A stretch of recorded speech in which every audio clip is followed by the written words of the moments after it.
Yeah, it's the future. So the last few years have seen an absolute explosion with smartphones and tablets. However, my question is, are smartwatches the next big thing? So the idea behind a smartwatch is pretty simple. It's essentially a mini smartphone that lives on your wrist, that delivers notifications from your phone, lets you take calls, snap a quick picture, and of course check the time. I've been using the Samsung Galaxy Gear the last few weeks. However, there are several other options, including the Pebble and the Whim 1, which was quickly bought by Google and is expected to be the base for the Google Now smartwatch. And of course there's Apple, who has long been rumored to be making their own iWatch. But is there something to this, or are smartwatches not so smart after all? Take a look around the Galaxy Gear, and it should give you a good idea of what to expect with other models. It's built surprisingly well, with a 1.6-inch screen surrounded by a very nice looking brushed metal that puts the Galaxy Note 3 to shame. There's a single button for turning on and off the Gear, as well as a few pins on the back for connecting it to the base for charging and syncing. The Gear has an integrated band where you'll find the decent 1.9 megapixel camera, along with the speaker built into the clasp. As nice as it is on paper though, the only time I ever use the camera on the Gear is for showing it to people. It seems like a nice feature, but since you have to have the watch tethered to your phone, why wouldn't you just reach for your much better camera? Software-wise, the Gear is running Android with a basic skin.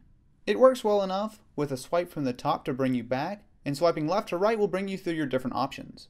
Sometimes core Android does poke through though, and the look is very stripped down and plain, but all the blacks do a good job of taking advantage of that AMOLED screen.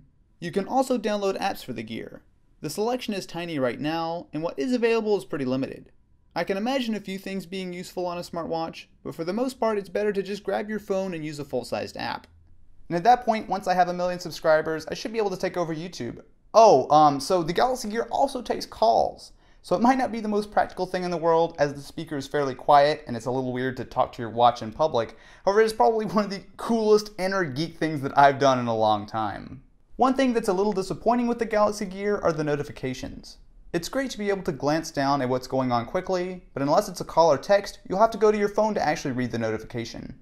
Battery life is pretty good on the Gear, as I'm able to average about 2 to 3 days on a charge. Considering that this is basically a smartphone from a couple years ago crammed into a watch, I'm not complaining, although you will be able to get better battery life with some other smartwatches such as the Pebble. The biggest problem with the Gear is that you have to be tethered to a Samsung phone like the Note 3 and soon to be the Galaxy S4 and Note 2. That's fine if you have one of those, but it would be nice to be able to use your watch with any phone. So after using a smartwatch for the last couple weeks, I get it. Now is the Galaxy Gear perfect? Definitely not. However, it does have a lot of potential, and I can really see a reason why you might want to actually wear a smartwatch. However, is that going to be better than Google Glass? Well, that one's going to have to wait for another video. So what do you guys think about smartwatches? Would you get one? Definitely be sure to let me know what you think in the comments below. Anyway, I want to thank the sponsor for this video, Hotspot Shield. Do you ever use public Wi-Fi or run into videos being blocked in your country? That's where Hotspot Shield comes in. It's a virtual private network that helps keep you safe online.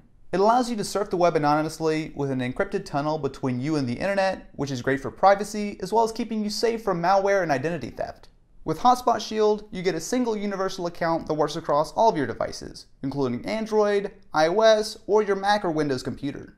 If you want to keep your online browsing safe from prying eyes and help support the channel, you can check out Hotspot Shield and get 20% off with the promo code AustinEvans at the link in the description of this video.